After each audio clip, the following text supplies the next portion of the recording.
Vamos a ver el cuadro clínico del paciente con síndrome de Cushing. Ahora, el cuadro clínico para el paciente con síndrome de Cushing es un cuadro clínico largo, o sea, es de, bueno, primero es de mucha patofisiología y ya sabemos la patofisiología, es fácil acordarnos.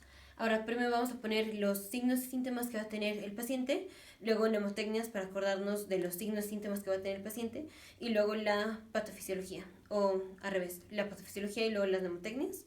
Entonces, una forma de acordarnos de todas las cosas que va a tener el paciente, el cuadro clínico del paciente con síndrome de Cushing, es inspeccionar al paciente desde arriba hasta abajo, porque si no, nos acordamos de cosas como esporádicas y hay muchas que se nos van. Entonces, vamos de arriba hacia abajo, cuáles son los trastornos que va a tener el paciente. Entonces, para ubicarnos, ponemos una persona, entonces ponemos, aquí está la persona, ojos, nariz, boca, cuello, aquí extremidades superiores,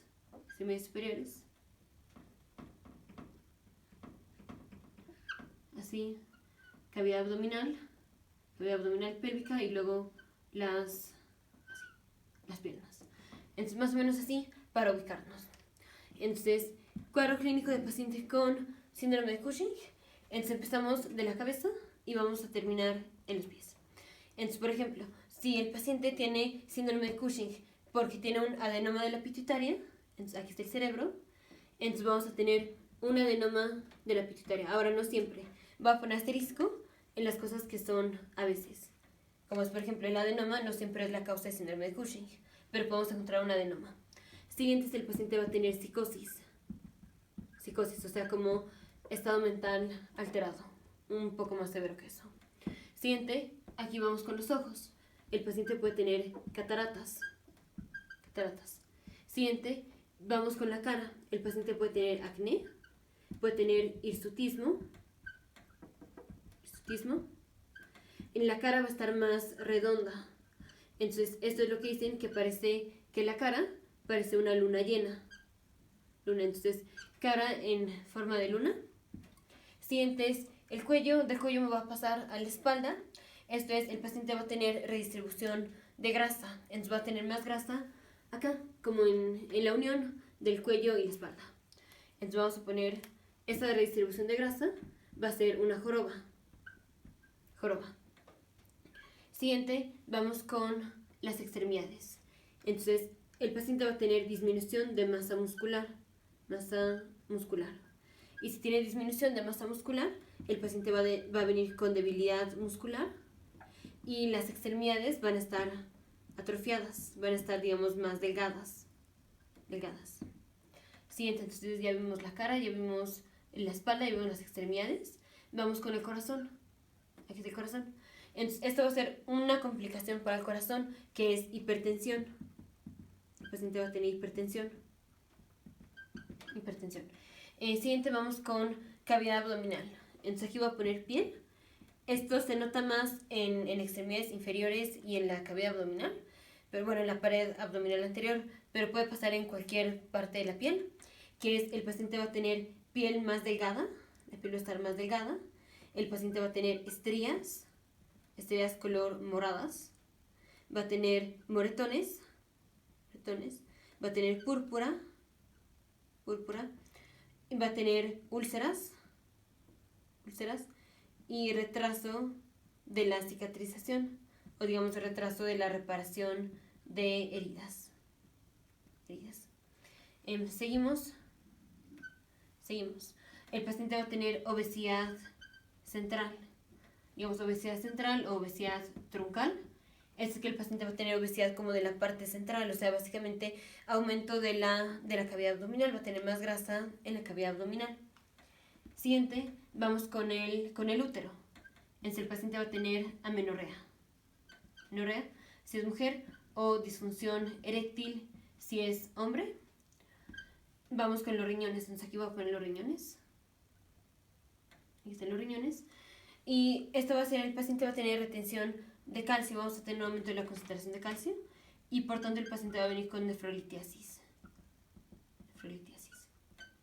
Siguientes, vamos con los huesos, que es, el paciente va a tener osteoporosis y esto puede terminar con necrosis avascular. Del hueso. Y ya terminamos con síntomas. Ahora vamos con signos. En signos ya pusimos uno, que va a ser la hipertensión. Aquí. ¿No lo puse? Sí lo puse. Aquí está. Hipertensión. Otros signos es, ahorita vemos por qué, pero el paciente va a tener acalosis metabólica. El paciente va a tener hipocalemia. Va a tener aumento de la concentración de sodio. Va a tener aumento de la glucosa. Y aumento del colesterol. Aumento de la glucosa, aumento del colesterol. Lo voy a poner aquí porque no sé si se alcanza a ver. Aumento de la glucosa y aumento del colesterol. Entonces, este es cuadro clínico de paciente con síndrome de Cushing. Entonces, ahorita vamos a ver por qué el paciente se presenta con todo esto y luego ya en lugar de estar inspeccionando al paciente de arriba a abajo, agarramos una mnemotecnia. Solo que la mnemotecnia no cubre especialmente todo, pero de todos modos vemos la mnemotecnia. Entonces, ya voy a borrar.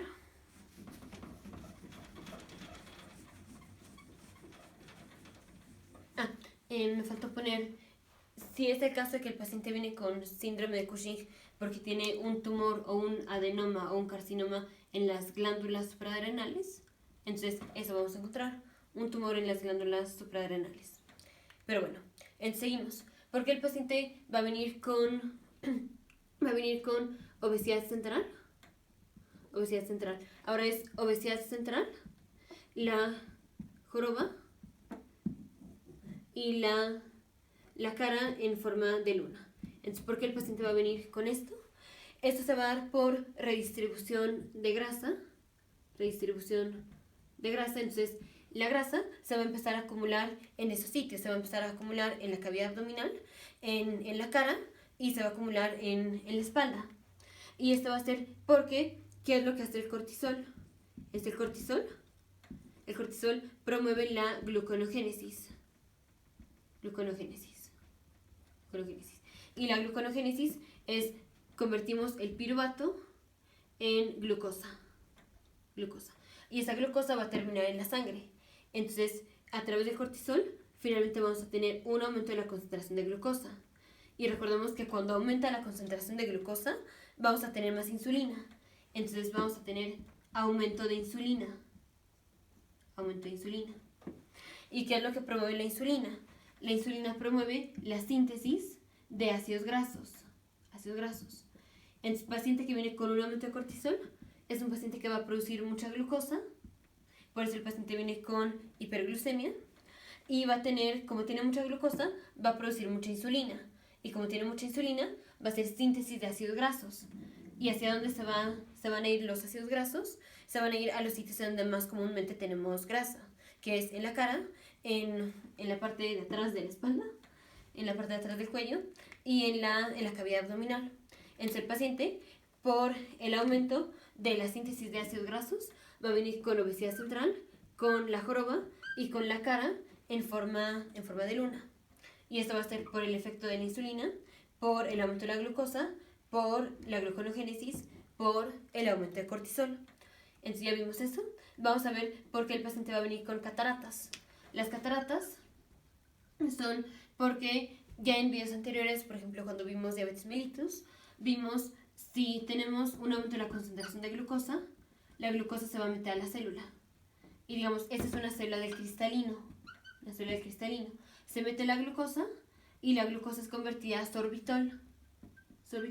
El sorbitol se acumula en las células del cristalino y el cristalino se empieza a hacer opaco. Entonces por eso el paciente va a venir con cataratas. Una complicación mucho menos común, pero obviamente mucho más grave, es que el paciente venga con glaucoma.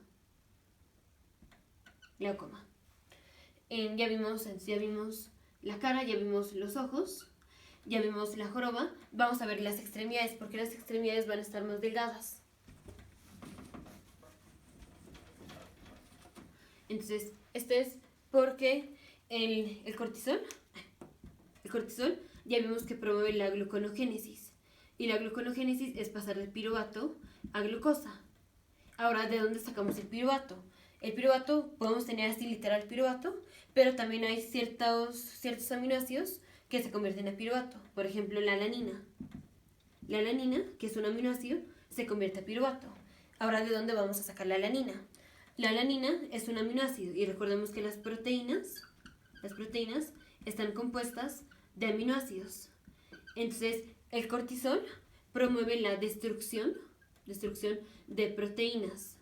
Y principalmente donde tenemos proteínas es en el músculo. Entonces, dicho de otra manera, el cortisol promueve la destrucción del músculo. Esto es, se rompe el músculo, por eso el paciente va a venir con debilidad muscular y las extremidades van a estar más delgadas porque se está rompiendo el músculo. Y esto es, se están sacando los aminoácidos de las proteínas que conforman el músculo. Y esos aminoácidos, como es la alanina, se convierten a piruvato. El piruvato se convierte a glucosa a través de la gluconogénesis, que es lo que promueve el cortisol.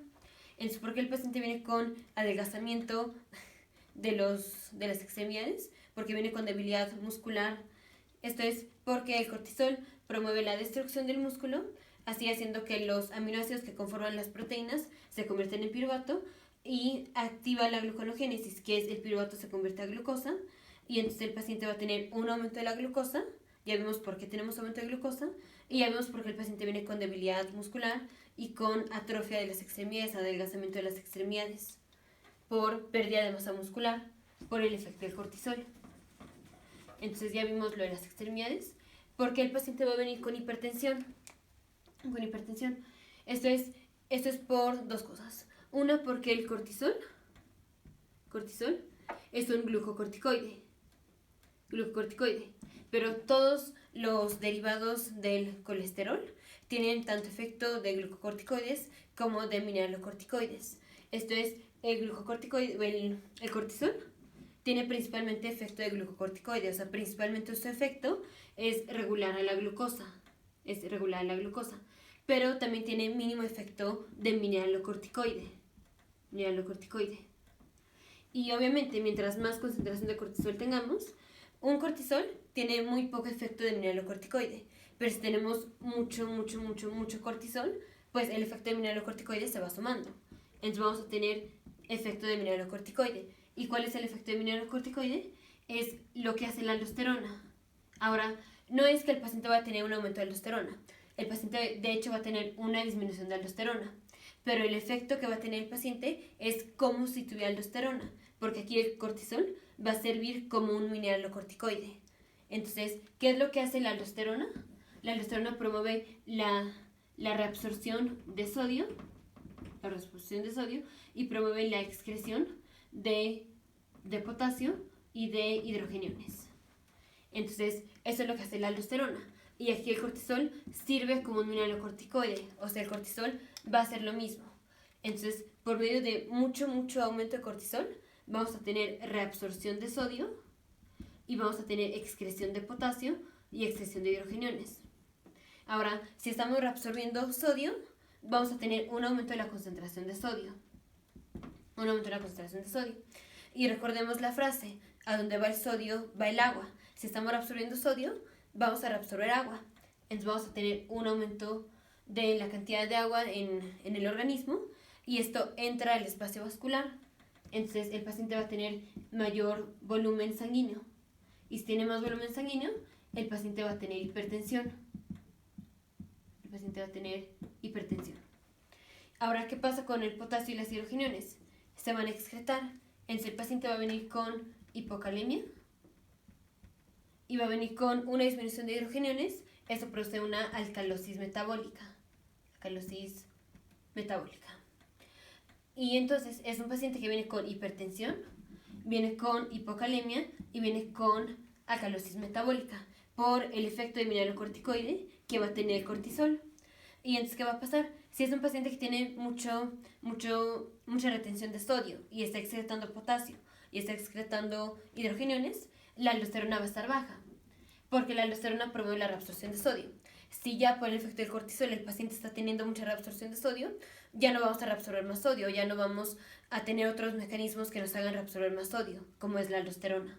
Entonces ya tenemos mucha reabsorción por medio del cortisol, ya la aldosterona va a estar disminuida. La aldosterona va a estar disminuida porque la aldosterona promueve la reabsorción de sodio. Y ya tenemos mucha reabsorción de sodio, entonces ya no vamos a tener mecanismos que promuevan más reabsorción de sodio, como es la aldosterona. Entonces, por eso la aldosterona va a estar disminuida. Ya vimos por qué el paciente va a tener hipertensión. La otra cosa por la cual el paciente va a tener hipertensión es porque el cortisol tiene efecto permisivo de las catecolaminas.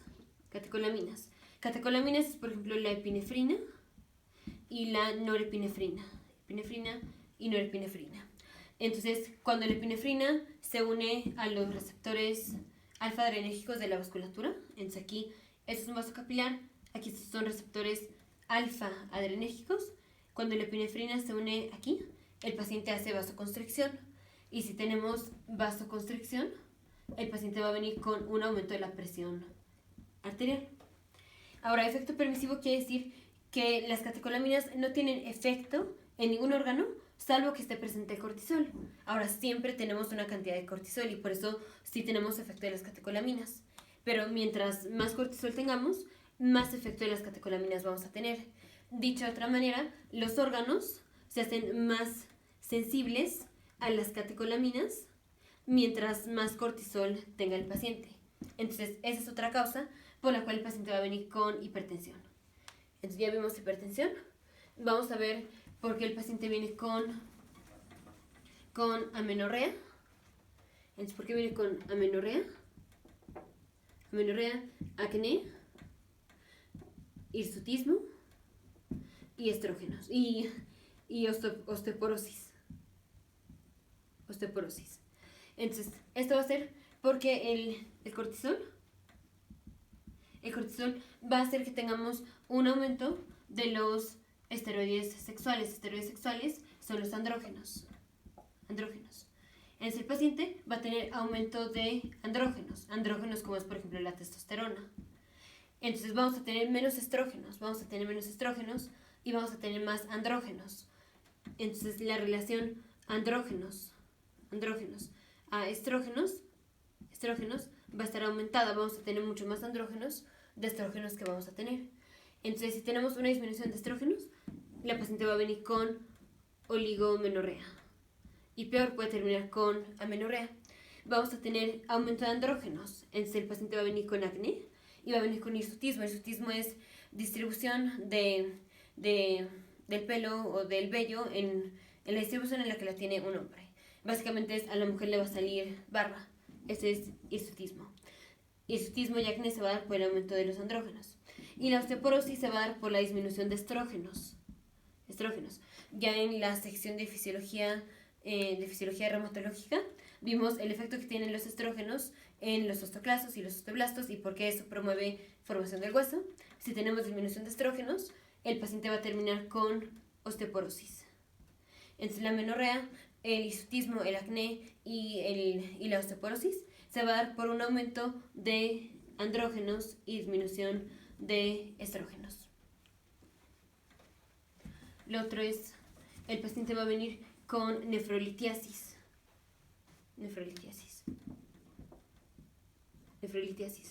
Esto es porque vamos a tener un aumento de la concentración de calcio. Y si tenemos aumento de la concentración de calcio, hay unas piedras que se forman por oxalato de calcio. Entonces, el paciente, si tiene más calcio, va a excretar más calcio. Y cuando excreta el calcio puede terminar en los túbulos colectores y de ahí terminar, voy a ponerlo, aquí están los riñones, aquí están el túbulo colector que termina en el uréter, y eso termina en la vejiga. Entonces, más calcio que tiene el paciente es más calcio que va a excretar, es más calcio que vamos a tener finalmente en el uréter. Y esto, si se combina con oxalato, el paciente puede tener nefrolitiasis por oxalato de calcio. Y ya la nefrolitiasis se puede complicar con muchas cosas, como el paciente puede tener pielonefritis, por eso, que es infección de los riñones, o puede terminar con falla renal. Lo otro es, el paciente va a estar inmunosuprimido. el paciente va a estar inmunosuprimido. ¿Por qué el paciente va a estar inmunosuprimido? Porque el cortisol impide la acción de los neutrófilos.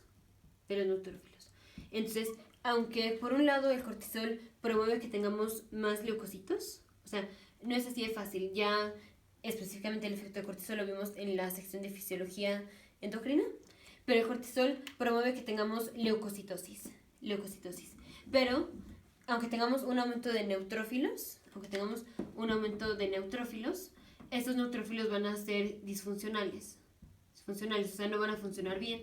Y si no funcionan bien, el paciente tiene riesgo de tener infecciones. La otra es los glucocorticoides, como es el cortisol, promueven la apoptosis de los linfocitos. Entonces vamos a tener una disminución de linfocitos y el paciente tiene riesgo de infecciones. Entonces el paciente va a estar inmunosuprimido porque tenemos disminución de linfocitos y porque, aunque tenemos aumento de neutrófilos, son neutrófilos que no funcionan bien y por eso el paciente viene con riesgo de infecciones. Y creo que ya terminamos de ver toda la patofisiología del cuadro clínico del paciente con síndrome de Cushing. Entonces ya vamos a poner las mnemotecnias para acordarnos de los signos y síntomas del paciente con síndrome de Cushing. Y luego agrupamos los signos y síntomas dependiendo de la patofisiología. Entonces, la mnemotecnia es ponemos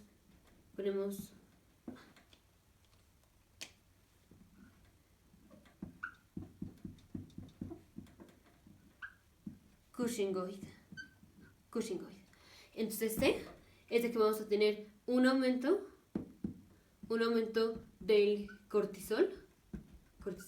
Y si tenemos un aumento de cortisol, también es más cortisol que vamos a tener en la orina. También el paciente va a tener cataratas. Okay. La otra es cara en forma de luna. La U va a ser de úlceras. También la U hace referencia a urinary. Esto es orina. Por ejemplo, decimos aumento de cortisol en la orina. Esto en inglés es increase urinary cortisol. Entonces aquí está la U. Entonces, aumento de cortisol en la orina. También vamos a tener aumento de glucosa en la orina, porque ya vemos que el paciente tiene más glucosa. Entonces, aquí hacemos referencia a las úlceras y a las cosas de la orina por urinary. Entonces, aumento de cortisol en la orina, aumento de glucosa en la orina. Este es de skin. Esto es piel. Entonces, ¿qué cosas vamos a tener en la piel? El paciente va a tener úlceras, vamos a tener estrías moradas, vamos a tener púrpura, adelgazamiento de la piel, vamos a tener retraso de la reparación de heridas. De hecho, aquí hay que hacer una pausa porque me faltó poner por qué el paciente va a venir con las estrías. Entonces, el paciente va a venir con las estrías porque el cortisol promueve la destrucción de colágena. Entonces, si se destruye la colágena, lo que nos da el tejido de soporte es la colágena. Y toda la piel pues está compuesta de colágena tipo 4 principalmente. Si se destruye la colágena, entonces las fibras elásticas, la pared abdominal y así, se empieza como a separar, se empieza a romper, y eso es lo que hace las estrías. Entonces el cortisol promueve la destrucción de colágena. Entonces vamos a poner, por ejemplo, aquí está, digamos, esta es la cavidad abdominal, aquí está el ombligo, y aquí tenemos fibras elásticas. Ahora, las fibras elásticas en parte también tienen colágena. Aquí también tenemos colágena. Si el cortisol promueve la destrucción de colágena, entonces las fibras que están en parte soportadas por la colágena se empiezan a separar. Y entonces es esto lo que le da las estrías, que se van a ver color moradas. Entonces ya terminamos con piel. Siguiente es la H, H es de hipertensión. Hipertensión. Y de hirsutismo. Hirsutismo. La I es de infecciones. Infecciones. La N es de neoplasia. Neoplasia porque a veces causas de síndrome de Cushing es que el paciente tenga una neoplasia. Y en videos anteriores vimos qué tipo de neoplasia. Por ejemplo, que el paciente tenga un adenoma de la pituitaria. O que tenga un tumor del hipotálamo. O que tenga carcinoma o adenoma de las glándulas suprarrenales. O que tenga, por ejemplo, un cáncer de las células pequeñas del pulmón. O que tenga un tumor carcinoide. O que tenga un carcinoma medular de la tiroides. O que tenga feocromocitoma. Entonces, esto ya lo dije súper rápido, pero esto ya está más específico en el video anterior. Aquí hacemos referencia a neoplasias que pueden ocasionar síndrome de Cushing. Y la otra es N, también nos recuerda a que el paciente puede tener necrosis avascular. Necrosis avascular de los huesos. Y aquí el paciente puede terminar con osteoporosis. Osteoporosis. Entonces aquí nos acordamos de neoplasias, necrosis avascular del hueso, y entonces aquí agarramos osteoporosis. La G va a ser de glucosa.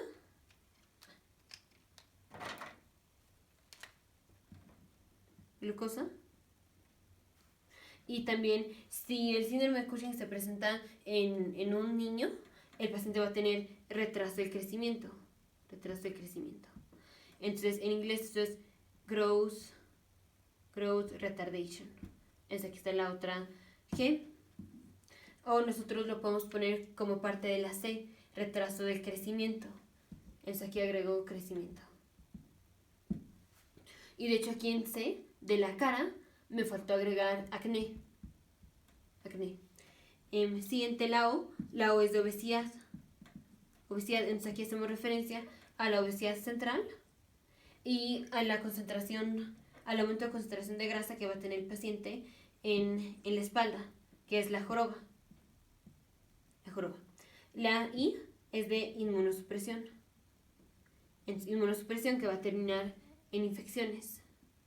Y la D es de que si es un paciente que tiene aumento de la glucosa, tiene riesgo de tener diabetes mellitus. Diabetes mellitus. Y así es como se presentan los pacientes con síndrome de Cushing. Ahora hay ciertas cosas que faltan, como es, aquí ponemos hipertensión, y hay que agregar que el paciente va a tener hipocalemia y acidosis metabólica. Acidosis metabólica. Por ejemplo, el paciente va a tener nefrolitiasis. De hecho, no me había dado cuenta, pero aquí tenemos la N y aquí tenemos la otra N. Y lo otro es, el paciente va a tener amenorrea. Entonces, aquí podemos poner en lugar de amenorrea, ponemos oligomenorrea. Y aquí está la O, aquí está la otra O. Nos vemos en el siguiente video, futuros médicos, científicos e ingenieros.